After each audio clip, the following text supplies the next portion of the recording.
We want to welcome you all, guys, for this press conference, and I appreciate the team that I have here from the Zimbabwe Electoral Commission. Let's talk about the issues that we're going to be talking about today. We are focusing on delimitation. As we know, this is a very key and important electoral process. So we'll talk about the voters for inspection. We're also going to be talking about the accreditation of observers. We're also going to be talking about the training of the people that are going to be doing most of the work for this delimitation. We're going to talk about the voters for cleaning. That's another issue that we're going to be talking to you about. We're also going to be sharing with you just an insight in terms of the roadmap on the delimitation exercise. And lastly, we'll talk about the money, the budget, on how these issues are being handled. Allow me to thank you all for coming in today. The Zimbabwe Electoral Commission would like to praise the nation in terms of the delimitation exercise. As you are all aware that the Commission, in the beginning of the year, has been doing a stakeholder engagement and raising awareness pertaining to the delimitation exercise, which is going to be done this year, when the last one was done in 2008, according to Section 161 of the Constitution, which says the Zimbabwe Electoral Commission is mandated by law to do these electoral boundaries, which are constituencies, wards, to ensure that as we get into 2023 elections, these are part of the definitions of what define the constituencies and boundaries in this election. So because of that, I will start with the inspection of the voters roll. You've noted the Commission has made an advert on Monday in media as well as on social media pertaining the voter inspection centers which the Commission notified the public.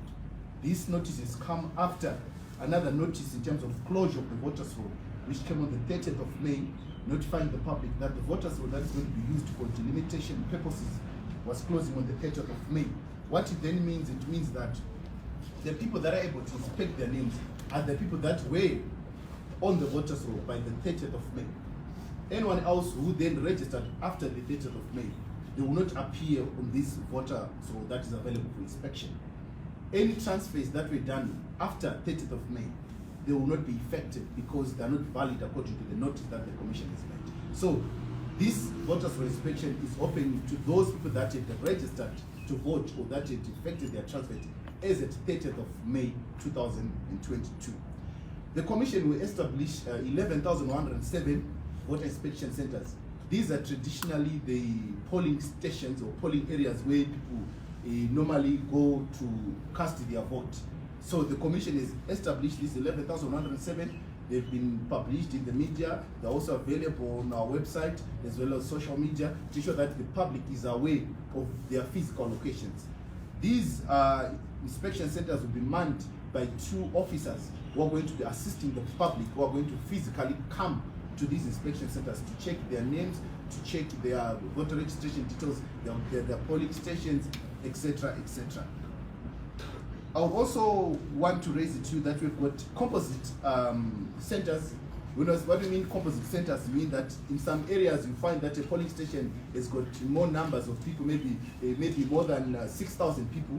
So the Commission will definitely set up what we call sub-polling stations at that polling station. In such instances, you might find that there might be 4 inspection officers in that area, or might create 4 inspection centers depending on the number that are there, because each polling station takes 1,000 people. So in some areas where the numbers are less, the Commission has considered to actually merge them to ensure that we have fewer number of people that are going to be assisting people in these areas. Another key issue that I will raise with you is that the voter population for the voters roll that is available for inspection is 5,804,497. This is a provision of voters roll that has been put out to the public for inspection so that the Commission can then publish the final voters roll that is going to be used for delimitation. So what it means is that some of these numbers may change according to what we're going to gather from the inspection. I'll also tell you that this inspection is going to be happening from the 17th to the 26th of July, and these inspection centers are going to be opening from 7 a.m. in the morning and closing at 5 p.m. in the evening.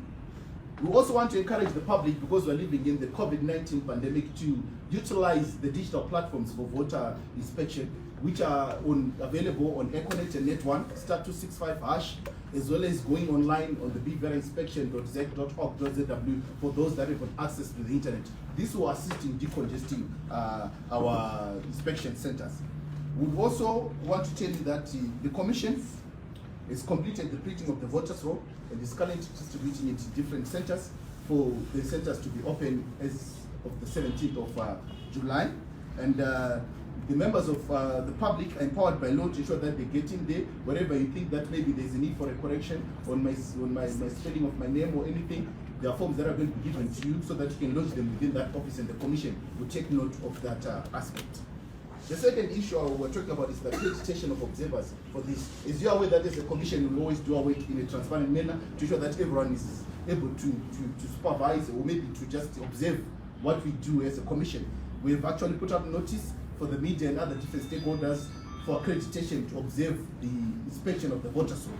Not only that, we've given extended to political parties. We're going to be publishing a notice calling upon political parties to be part of the people that are going to be observing this voter inspection process. I hear a lot of people who might know that there's been a lot of questions raised around the voters' roll. I think it's an opportunity which the Commission is adhering to the principles of good governance and transparency to ensure that people are able to inspect their names at these respective polling stations. I'll also update the media and the public that the Commission has been conducting trainings. I think some of you have been visiting our social media pages. You have seen that the Commission has been very busy.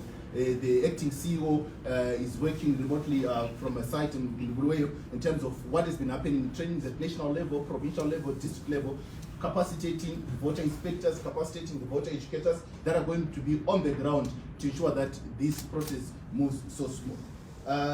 We are going to be deploying 4 voter educators in each ward in urban areas.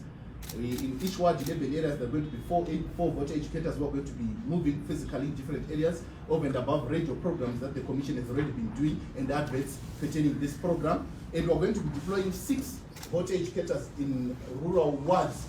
Remember, this voter education deployment is ward-based, so we're going to be having 4 in urban areas, 6 in rural constituencies. We all agree in terms of the demography, the distance that are associated for those in urban and those in rural communities. That is what the Commission has looked at. The other issue that I want to appraise is in terms of the voters' roll cleaning. Some of you have seen a lot of notices coming out from the Government Gazette on adverts in terms of alterations in the voters' roll, in terms of notices of the removal of deceased.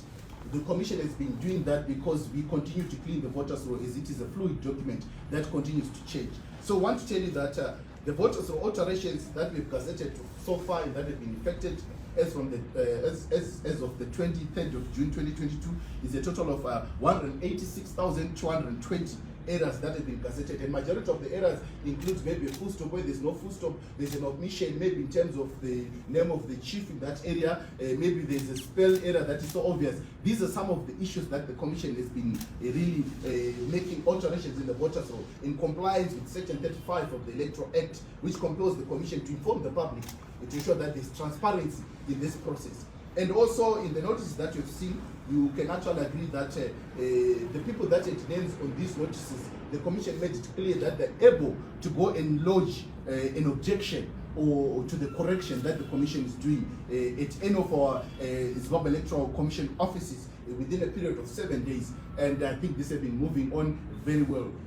From the 22nd of November 2021 up to date, the Commission has also gazetted a total of 96,284 deceased voters that have been removed from the voters' roll. 96,284 that has been removed from the voters' roll. The public must also expect more because these lists continue to come in every day. Remember, the voters' roll is not linked to our spirits, so in terms of knowing exactly who is passed away when there's not, it might not be really in real time. So notices will continue to come. And we want to advise the public that they're able to get the Government Gazette from these sites. In Harare, you're able to get it at CISO House, that's 185 Jason Moyo. In Bulawayo, you can get it at Chaka Center, shop number 3 along 5th Street. In Gweru, MIFP, in Kawazi Center, which is office number 34 along 7th Street. And then in Mashingo, you can get it at state number 7150B in Brabant Street. Then Mutare, number 2, Robert Mugabe Streets, will approach those that print the government gazette. Then I'll just appraise the House in terms of the roadmap on delimitation. So far, we've already started the accreditation of for inspection. It's already an ongoing process, which the Commission is doing. The printing of the voters' roll has been completed, and we're looking at the distribution to different sites. Accreditation for delimitation, we've actually advertised today. We look at also the delimitation field work. Is you all aware that the actual delimitation, these are some of what we call pre-delimitation activities. The actual delimitation will commence soon after the tabling of the census report before Parliament. And when that comes in, that's when now our technocrats and our other technicians are able to then sit down and formulate the correct things. And also after the finalization of the voters' roll for delimitation purposes. Then we also include issues around the report writing, where the Commission is going to be coming up with a report, and this report is going to be submitted as a preliminary report to the State President, and then the State President will present it to Parliament with the deliberations and issues raised and concerns. As you are also aware that maybe the delimitation may be also affecting people that are in Parliament. They might raise issues which they want the Commission to look at. They're at liberty to refer them back to the Commission. Then the Commission will look into them and do due consideration to that, and then submit the final report. However, the final say on this delimitation report lies with the Commission. And then comes in the gazetting of the delimited boundaries by the State President. Lastly, I'll talk about the budget.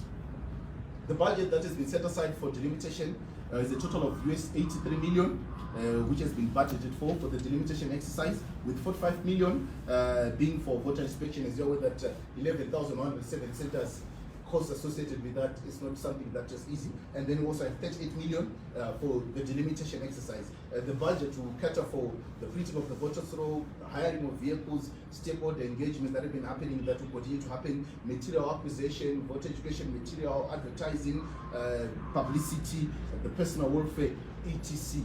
This is what the budget will cater for, and we want to appreciate and thank Treasury for its commitment and support to the electoral processes in this country. Allow me now to say thank you so much for coming in. I'm putting it back to Director Manyawi if there are any questions. Thank you. Thank you very much, Commissioner Magwana. I'm now opening the floor to questions, and just introduce your name and your organization. Introduce yourself. Questions? There are no questions. Good news.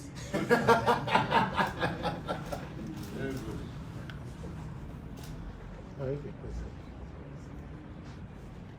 Yes. Okay, but unfortunately, my question has nothing to do with the delimitation. But since we have an opportunity to meet you, my name is Pindai Dwe from DNC. Currently, there are campaigns going out in some parts of the country. There are already campaigns for the next year elections in some parts of the country.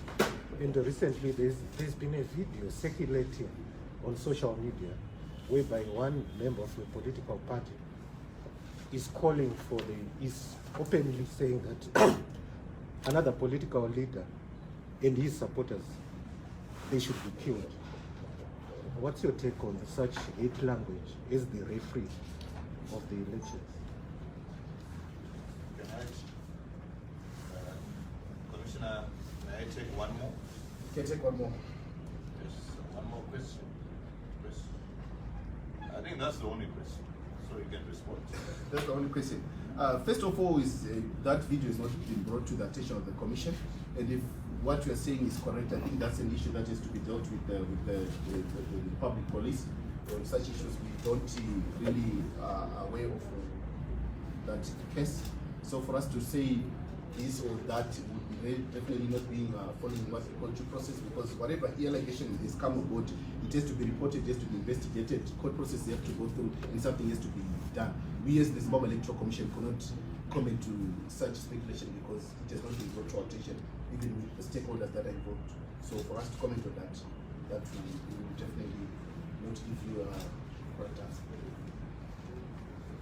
However, as a commission, we don't promote violence. That's the reason why we see whenever we engage, we say people must continue to engage each other in a peaceful manner, because we know elections might have its own emotions, but people should continue to campaign freely, peacefully.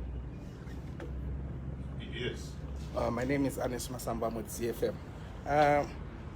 You mentioned the voters' roll inspection. How critical is it that some political parties come through and take part and inspect, considering that there's been a lot of talk, they've raised a lot of irregularities, particularly the opposition, the CCC. How critical is it that they come forward, and how critical is this exercise from your party and you inviting them to come and inspect this voters' roll? Thank you so much. What I say is, I've already said that we are inviting political parties to be part of it, because remember, they're the players in the game, so that we can demystify a lot of those speculations. Where there are real issues, they are raised and the commission is able to address. So I think this is what we expect them to come on board, rather than continue to speculate. Maybe gently take it of the commission. You're given an opportunity for them to be part of this. That's the reason why we as a commission are inviting all political parties who want to observe this voter inspection to apply and be accredited and do so.